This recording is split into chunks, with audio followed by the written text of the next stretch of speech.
Wow, gives me great pleasure to have a little chat with Jared Cole. Jared, world champion? Apparently so, yeah. Come on, first of all, tell us about the weekend. Where do I start? Wow, it was amazing. I mean, the experience, the crowd, just everything about that. It was amazing. It's something that I've obviously never really experienced before. And it's certainly something that I want to experience again. Well, you see, I assumed that because of the work you've done through, your youth at the JDC and all the stuff you've done on with perhaps your management teams, I assumed you'd been on stage quite a bit. Yes, I've been on stage, but not playing for a world title. Oh yeah, of course, yeah. Yeah. I mean, don't get me wrong, it was brilliant. I really enjoyed it. It was, as I say, a bit of a new experience. There was some butterflies, there was some nerves for sure, but wow, I can never repay that experience to anyone. So how did this come about? I mean, I guess you've had to qualify some way, or has it been a long process, or has it all happened rather quickly? So yeah, it was through a Mad Darts qualifier it's back in lockdown. It was all online back then as well. So to actually qualify for this, I had to beat quite a few people and had to play some really tough games. I mean, 11-10s, 11-9s. Wow. It was really close. And yeah, obviously, I got the opportunity to play Wayne for the title through winning those qualifiers. And yeah, obviously, it went pretty much perfectly to plan. I mean, this is somebody that's proven himself as a world champion, in his the previous code, as it were. He's done it at a mad level, obviously at amateur level. And you've gone and, well, let's not beat around the bush. The scoreline looked rather flattering. Well, yeah, I couldn't have even dreamed of that sort of scoreline against someone of Wayne's caliber. I mean, he's a BDO world champion for a reason. And obviously, I know that he didn't play to the best of his ability when I played him on last Saturday. But Friday, but it was by Saturday by the time we got home. It was I mean, the man's incredible. Obviously, he's won a world title before. He's one of the best, and to beat him, and obviously I beat him really well, was something that I could only dream of. Yeah, no, fantastic, and hats off to you for it's not many people can say they're a world champion.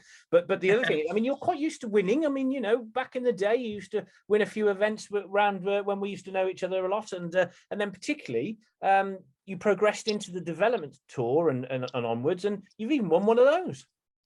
Yeah, I mean, it's fair to say that darts has treated me pretty well. I mean, obviously on the JDC tour, when I first really came about and started playing properly, I was certainly one to watch. I was playing very well. I was winning quite a few events. I used to love it. I mean, I went to an event and I used to think the only person here who can beat me is myself.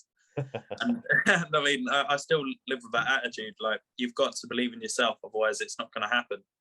But it's incredible. Like, it all started from the JDC, and it's amazing how it's taken off for me. I'm sure we can't underestimate the amount of effort and planning and stuff that you've put in over the years. I mean, God, you're only 21, aren't you? So only just sort of really kicking on. He's still working at the pub? Yes, I am actually. Yeah, right. Still working. Really? Yeah, still chefing. Good man. Yeah. What we having for tea? What do you fancy? Oh, love a chef. So again, balancing work, because we've got a lot of guys now on the JDC tour, which has been split into two now, and we've got a sort of a foundation group of players that are getting used to competition and just getting ready for that sort of next level, and then we've got the advanced tour, which would be your kind of ilk, these guys that can hit a 90 average with their eyes closed, then we've just heard from the PDPA that they are ready to, as we're back playing, to reignite their scholarship program, and it would be nice, just as a message for those that there's a few 16-year-olds thinking, well, a bit of that, and what your experience was, because you actually had one. I certainly did.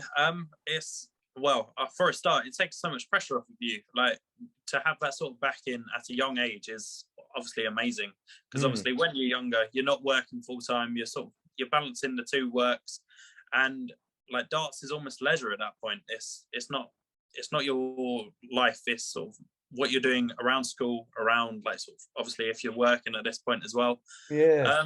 It takes a lot of pressure off of you. It really does. And I mean, it helps you play with a bit of freedom. So it can't be underestimated. It does make a massive difference. Can you remember your first time, your first game even, arriving at the, I don't know whether it was Wigan or wherever it was, you know, feeling that, well, I haven't got to pay for any of this. I mean, yeah. Well, to be fair, yeah. I mean, it's sort of, you're going into the event and you're playing with complete freedom. Like, you're going there, your entry's already paid, and you literally turn up and throw darts. Like, how simple can it be? It's something that other players have to pay for, and you're playing for free. So obviously, if you get that opportunity, you grab it with all you can. Like, it's massively important. Yeah, good. And again, it's just another learning curve, isn't it? Because if some people don't think they can get to that level, or they perhaps I don't know, can't afford to get to that, you know, because it's the traveling, the hotels, the food, you know, it's not just entry fees, is it? It's just a great opportunity that you can get by playing JDC Tour. So you obviously did all right out of it then. Well, I mean, it served me pretty well. Yeah, it was massively, it gave me a massive boost. It just takes the pressure off of you playing darts, and sort of, you're playing with freedom. And I genuinely believe when you're playing with that level of freedom, you play better. Yeah. And you'll find that you'll get more out of it. So, yeah, I mean, 100%, if you can give that opportunity to a young player, the sky's the limit.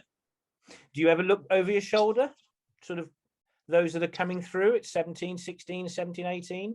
Well, I mean, I'm good mates with one of the players, well, a couple of the players on the actual advanced tour at the moment. Tavis Dudney, Thomas Banks, obviously Leighton Bennett, Luke Littler, Henry, all fantastic dart players that are all going to be very, very good, and already are very, very good. So, yeah, they're certainly going to take some stopping in the future. Well, exactly. I mean, you know, if what, 3, so you'd have 3 years left on development tour, something like that? Yeah, 3 years left. I'm just trying to think if any of them, be 16. So you're going to meet a few of these potentially if they decide to go that route. I'm sure they will, but I bet you're looking forward to that. Yeah, I mean, it's almost like going back to your roots. Like, you're playing against, well, some of those players when I was on the tour were just starting out, and now they're one of the biggest names on the tours. Like Leighton, for example, I remember playing him back at obviously one of my last tours and one of his very first. And sort of now you look at him, he's a BDO world champion. He's certainly it certainly came on leaps and bounds. Yeah. No, it's great. And how refreshing, isn't it? I mean, you know, there's been a lot of change, a lot of work gone on in the last sort of 18 months. But, you know, to have Mad as well. I mean, you've got so, you know, you've almost got like the same opportunities, but now at amateur levels as perhaps the kids have had for a couple of years. Yeah, the opportunities are becoming endless in darts. I mean, the JDC obviously was just starting up when I first started playing in it, and it came on leaps and bounds. As you can see, you got 2 tours now for a start. Like, it's incredible what you've done at the JDC. It's certainly something to behold. And yeah, Mad Darts is obviously on its way up. It's a new company that's coming forward, but I can certainly see it being a very promising future. And did one celebrate with a little glass of champers or something afterwards? I mean, being a world champion, maybe a couple. Yeah, it was just 1 or 2, maybe 3 days straight, but we won't worry about that. Do you go on your own to these events, or do you have like a big tribe of the family, or what? I mean, what do you do when you go to these big do's? Well, funnily enough, I like to go to them alone generally, but obviously at these sort of events, you want a bit of support and a bit of crowd support, obviously. But when I was younger and I was playing like county for the first time, we had this joke between me and my mum that every time she came, I lost.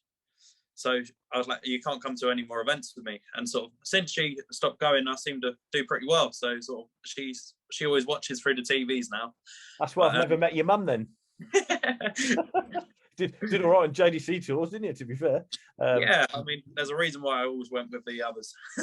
Yeah. And how's life with you? I mean, we've had all this horrible lockdown rubbish, but I suppose really you've been fortunate in one way for the sport you love and you play, but on the other hand, you know, the pub must have suffered. God, blimey. Yeah, I mean, everyone at the pub was on furlough. Obviously massively helped by the government, so really appreciate that. But yeah, it was certainly a tough time. We weren't sure when we were going to come back. Then we did come back, and then we closed again. It's been a bit of a struggle, but we're certainly on the rise again now. And obviously, having a world champion in their kitchen sort of seems to bring on a few customers, so they're very happy. Where's the bells? It's somewhere downstairs. Just checking. It's up in the it's up in the wall downstairs. I'm very sorry. Forgot to No, bring it. don't be silly. Hey, there's been enough pictures of you going around with that. I just wanted to congratulate you. I just think, yeah, exactly. And just, you know, it's just wonderful to see someone that's been part of our lives in the JDC for a few years, and now you're going on into your own world and doing your own thing. I just thought it'd be nice for us to catch up, a little bit of experience that you've had that some of these guys and girls can have with scholarship programs, and it's just nice, isn't it? The whole darting community, whether it's the PDPA and the MAD, they all come together to give opportunities. Yeah, it's brilliant. Like the opportunities that are coming around for obviously young players in the JDC, even in the PDC, the opportunities that are becoming regular things now are endless. Like you go into an event, and even if you don't do well, you're still coming out of it with prize money, with potential scholarships. Like it's incredible. Like you used to go to an event and you'd think, if I didn't win it, I lost. I'll go home now. But nowadays, there's so much more to play for. There's the rankings. There's everything, and the opportunities you can only get in darts, I believe. But those days of a £10 note in an envelope. They probably still happen, like, you know. Jared, I know we're talking early evening and you need to go. I absolutely thank you so much for giving us just a few minutes of your time. I hope you inspire some more of the younger generation, and congratulations, and keep whipping those boys in the MAD system, won't you? I'm certainly going to try. Thank you so much for having me. Cheers, buddy. Thank you very much. Cheers.